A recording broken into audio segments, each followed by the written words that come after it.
scientists! It's so great to see you again for another episode of SCFG Live! Science Club for Girls Live. I'm Hannah with Science Club, and this is Mr. Music with your theme song. Very nice. As always, it's so great to have everyone here. Congratulations on those who had their last day of school today. It's exciting that the summer is starting. Last week, we talked about my favorite topic, which was food. Food is so yummy, and we saw how you could mix different foods together to create brand new foods. We also saw that the way that foods mix together depends on their densities. Foods with really different densities, like the oil and vinegar in Dr. Marble's dressing, had a really hard time mixing together, but foods with similar densities, like my lemonade ingredients, mixed really well. Now, I've also been thinking about food a lot lately because in the summer, I love to run. And I know that in order to run, I need to fuel my body with food, just like a car needs to fuel with gas. And I've noticed that depending on the food that I eat, it really affects my running. If I eat a lot of sugar right before running, I do great in the first 5 minutes, and then I crash. I also know that it's really important to eat foods like spinach and yogurt and fish because those foods have calcium, and calcium is really good for our bones. We're going to talk more about calcium later because today we're focusing on our bones and muscles, and calcium is a really important part of that. Now, before we jump into talking about the skeletal and muscular systems, let's set up our science notebook so we're ready to take observations. As always, here's my science notebook. It's getting pretty full, actually. And today, we're talking about bones and muscles. While you're filling out your science notebook, I'm going to give a few shout-outs to those who are on the call. I see Isaac is on the call. I see Bonnie. I see Juliana. I see Sean. So many cool people. I'm so happy to have you guys today. Okay.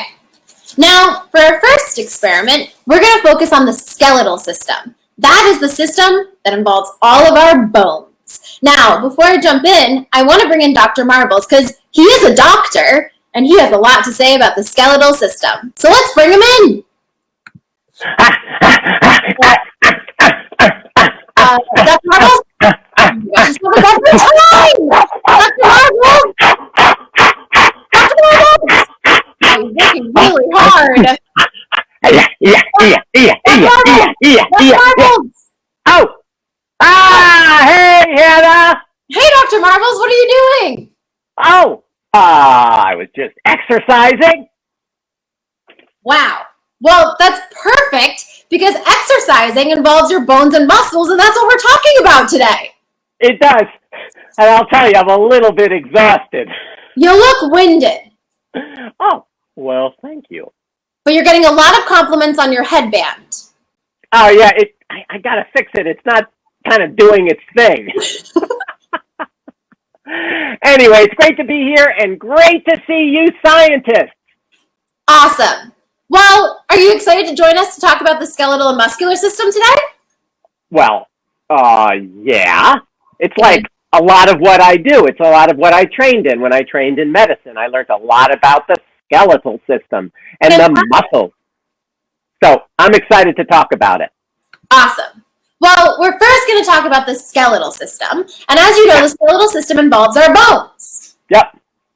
Awesome. Hey, you know, it's interesting. I've been reading recently about this woman who's pretty incredible. Her name is Zaha Hadid.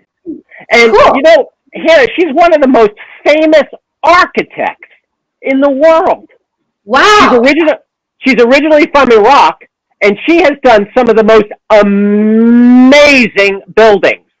Wow. Yeah, like this one. I mean, look at what she's able to do.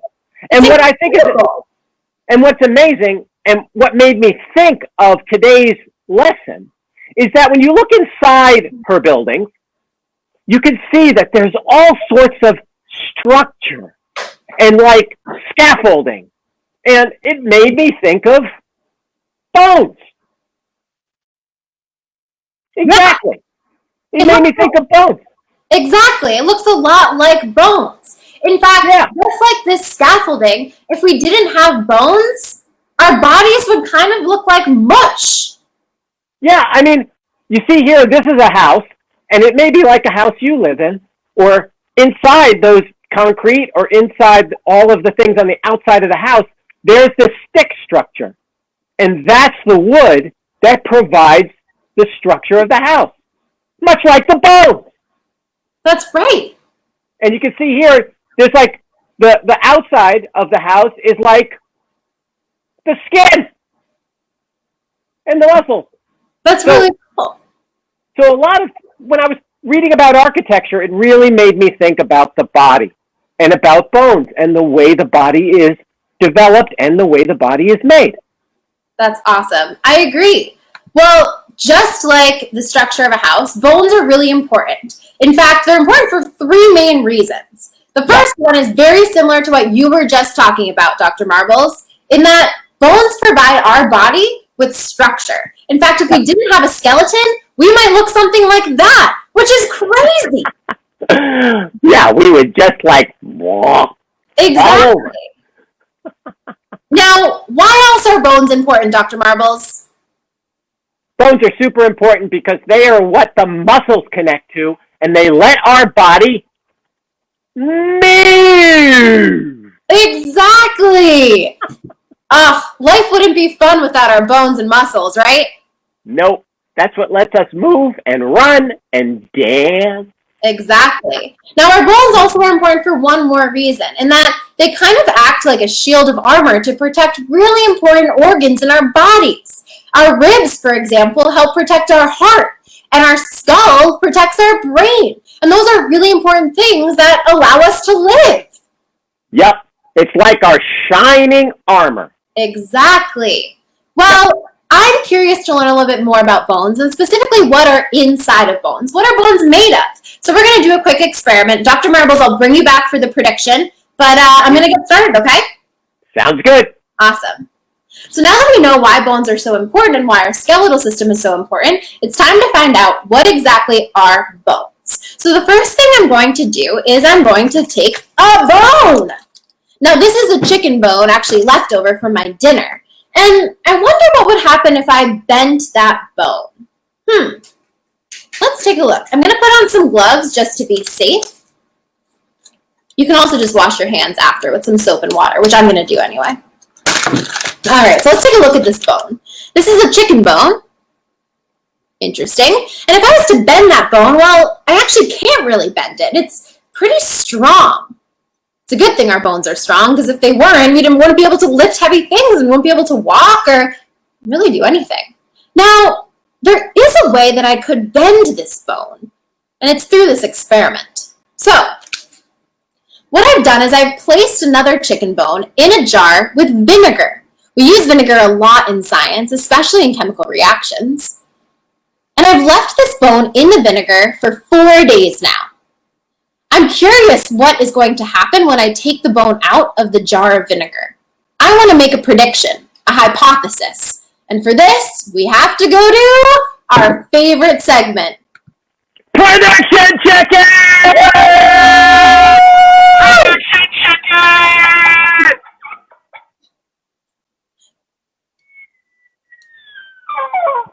Prediction chicken. My favorite part of the show. Me too. All right, Dr. Marbles, I have a question for you. Yeah. I placed a chicken bone in a jar of vinegar, and I've left it for 4 days. What do you think is going to happen when I try to bend the bone now? Do you think I'll be able to bend it? You know what, Hannah? It's making me think of another session that we did back on episode 2, when you were looking at chemical reactions. Oh, yeah. And I'm going to predict, that the vinegar is going to have a chemical reaction, much like the egg did. Do you remember when we put the egg with the vinegar? Yes, I do remember. And it caused the shell to get nice and soft, and when you bounced the egg, it bounced right back. Right. So I think my prediction is that the chicken bone is going to get softer and bouncier. But wait, quick question. Yeah? Oh, this is awkward. You okay that this is a chicken bone? Oh. No, seriously. You okay? You good? We're good! Awesome! I'm glad we can move on from that. Needed to check. Let's test it out, okay? Yep. I'm going to wear gloves for this part, too, because it's a little gross and smelly. Good All idea. right, so again, same kind of chicken bone, but now it's been placed in vinegar. And take a look at that! Wow! It's really bendy! Oh my gosh, before I literally am pushing so hard and I couldn't bend it, but now it's so easy to bend. Huh. Well, what's going on here? That's the chemical reaction, Hannah. Yeah, I think it's the same chemical reaction as when we put the egg in the vinegar. It looks like the acid in the vinegar has caused some of the calcium in the bone to dissolve. Yep. And let me tell you something. Calcium's like one of the coolest things. You want to know why? Why is it so cool? Well, the only way to know is you got to go inside the bone. Let's take a look. So let's take a look. Well, there you go. That's when you split a bone in half. That's when you split a bone in half. And when you look over there, you can see 4 bones. The one on the left has a lot of little pieces inside, and it's nice and dense. You remember last week we talked about density. That's right. And as you go across, they're less dense. And what makes them dense and strong? Calcium. Wow. Yeah. That's really cool. I'll show you another thing. A little bit more. Yeah, I'll show you another one. There's an example of what happens when you eat a lot of calcium and you take care of your bones. The one on the left, normal bone. And the one on the right, you see it has bigger holes, Hannah? Yeah. And you see even how it looks a little bit older and a little more fragile? It does. Well, that's because there's less calcium, not enough vitamin D, and that's called osteoporosis.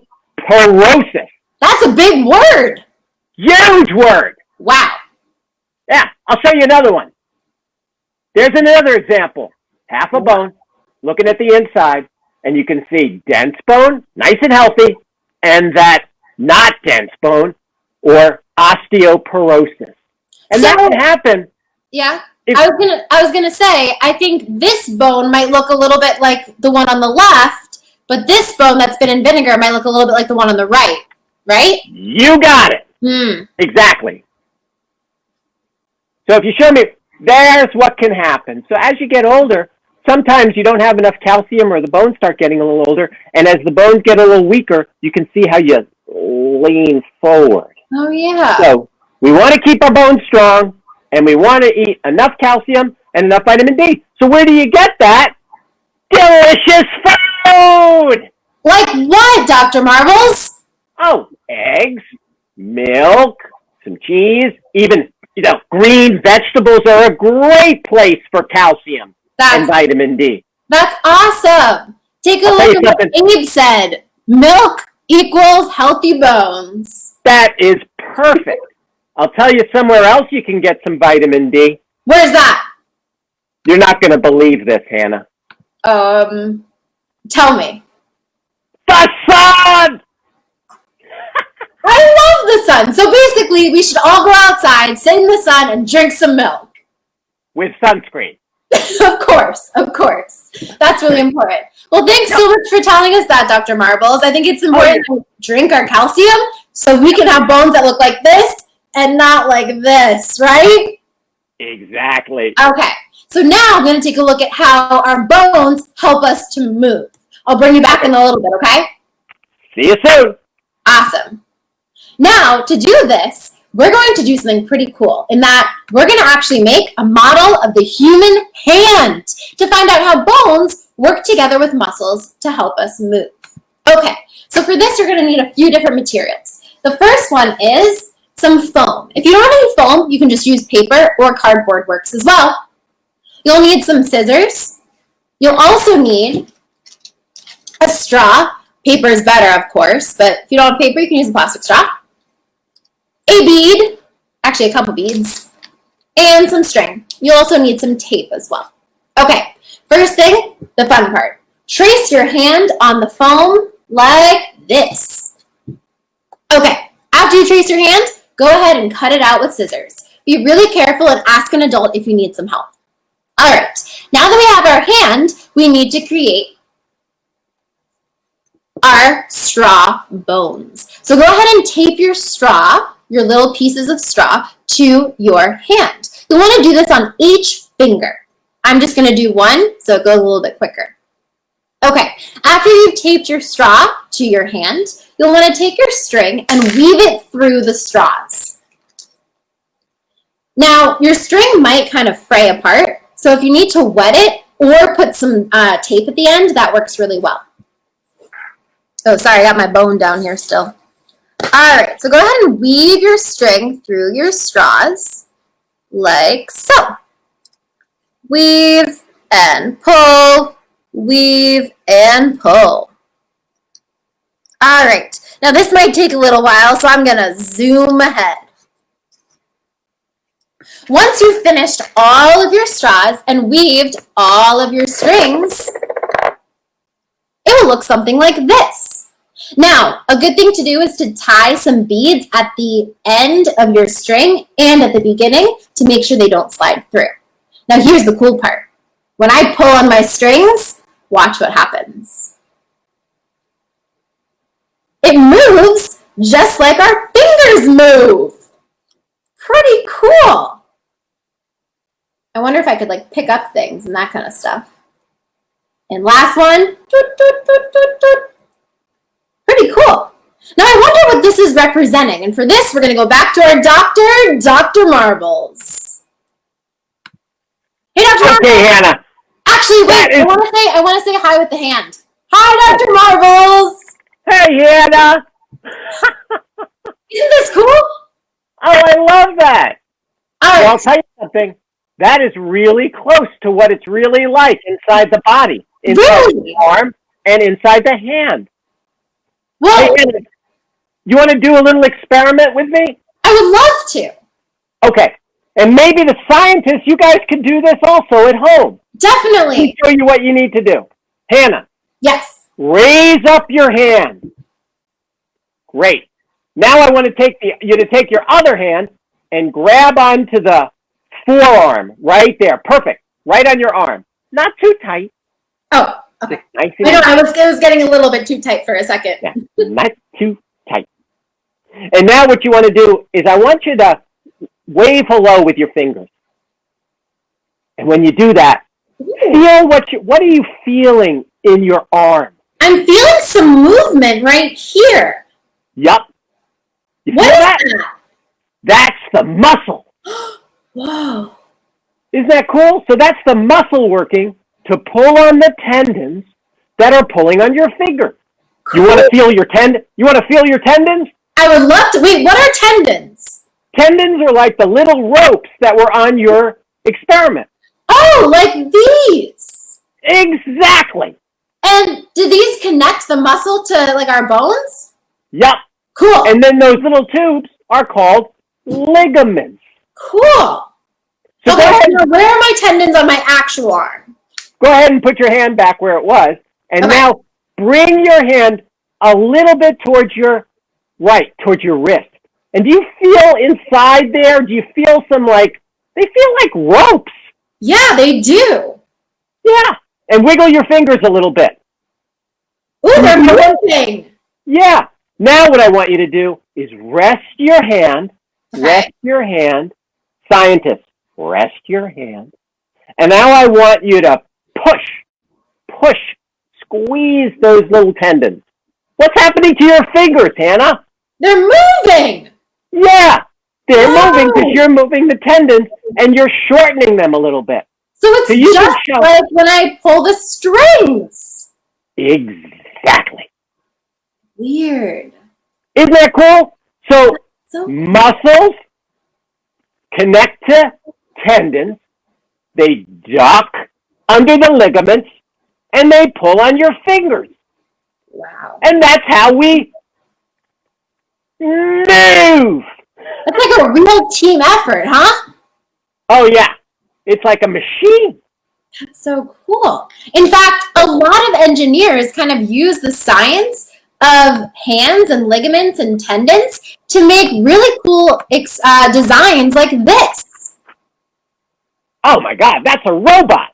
Exactly, but instead of actual tendons, they've kind of used wires to do the same thing and pull on those fingers. That looks like a human hand. Incredible. Really cool. Wow. Well, thank you so much, Dr. Marbles. This was really helpful. Oh, you're welcome. I love medicine, anatomy, and the body. It's so cool. There's so much going on that we can't really see. Nope. Amazing. And I'm glad that you got your headband back on. Sort of. All right, Dr. Marbles. Well, I'm going to do a quick interview, but I'll bring you back, okay? Please do. See you soon. All right. So I wanted to learn a little bit more about how scientists use knowledge of the skeletal and muscular systems in their own work. And I actually have a friend who is a physical therapist. She uses science of skeletal and muscular systems every day in her work as a physical therapist. Earlier this week, I was able to sit down and talk to her about her work. Let's take a look and meet Shoko.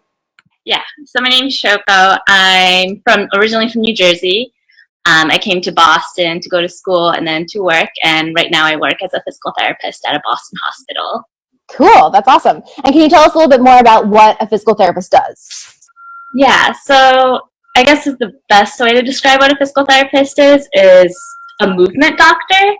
So we kind of look at different body systems like the muscular system or the skeletal system and kind of piece things together and try to figure out why this person might be having pain or why they're injured, or if someone has like a physical disability, kind of trying to figure out what we can do to help them move more on their own and without other people's help.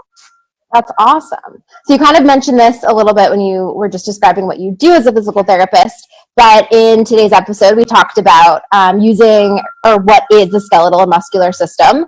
And I'm just curious how you use knowledge of those two systems in your work as a physical therapist.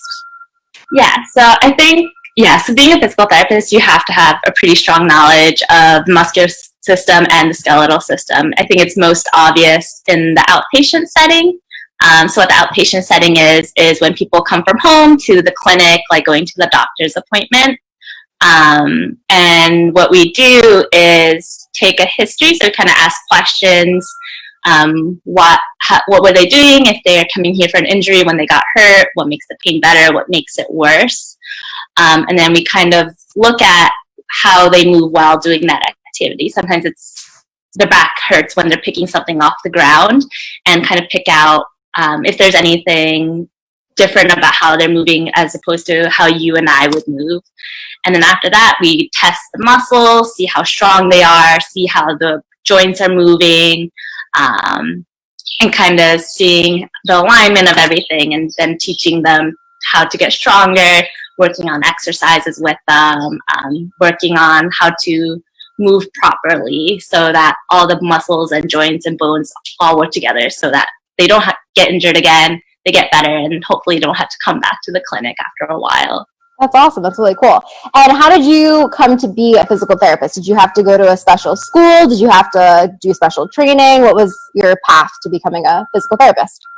Yeah, so physical therapy now, it used to just be undergraduate college, so just 4 years in college, but now it's a clinical doctorate. So it requires 4 years of undergrad and then 3 years of grad school. I went to Boston University that has an accelerated program, so it's 3 years of undergrad and 3 years of grad school.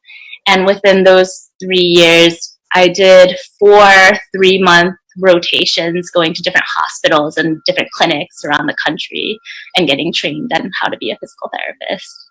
A ton of schooling. Wow. Yeah. That's exhausting. So I'm just curious, there are a lot of young listeners and viewers that are watching. Do you have any advice for them about just really anything? So I think my main advice is to try a lot of different things, expose yourself to a lot of different topics and like professions. Growing up, I didn't really know what I wanted to do. And when I went into college, I didn't know what I wanted to do.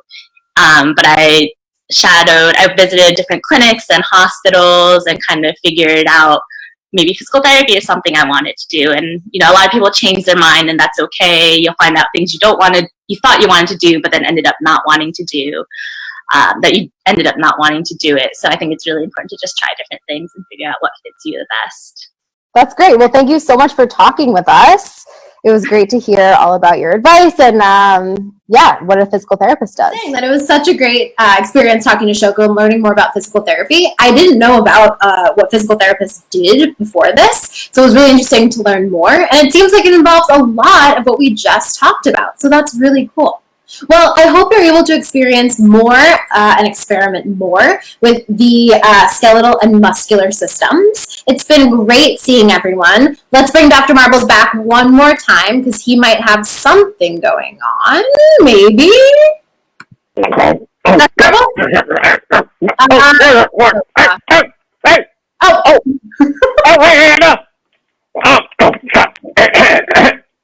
Are you eating spinach? I was just trying to get my spinach because I need my calcium. That's right. I'm glad that you're doing this right away. Yeah. So that's a great source, spinach, and I'm about to drink some milk, and yeah, we're all just eating spinach and getting our calcium. That's fantastic. That means strong bones, so I love it. Strong bones. Cool. Hey. Well, actually, next week, we're going to talk about how to have a strong heart. So I hope you can join us for that too, because I think that might involve a little bit of anatomy and biology and all the things that you love. Oh my God, I would love it. I will be there. Plan on it. Fantastic. Well, keep eating spinach, keep eating your calcium, and go outside in the sunshine too. That's a great idea. Awesome. Bye, scientists. It was great seeing you. Bye, Dr. Marbles. Bye. All right, thanks everyone again. It's been another fantastic episode of SCFG Live. Fantastic. It was so great seeing you guys. Have a lovely weekend, and we'll see you next week.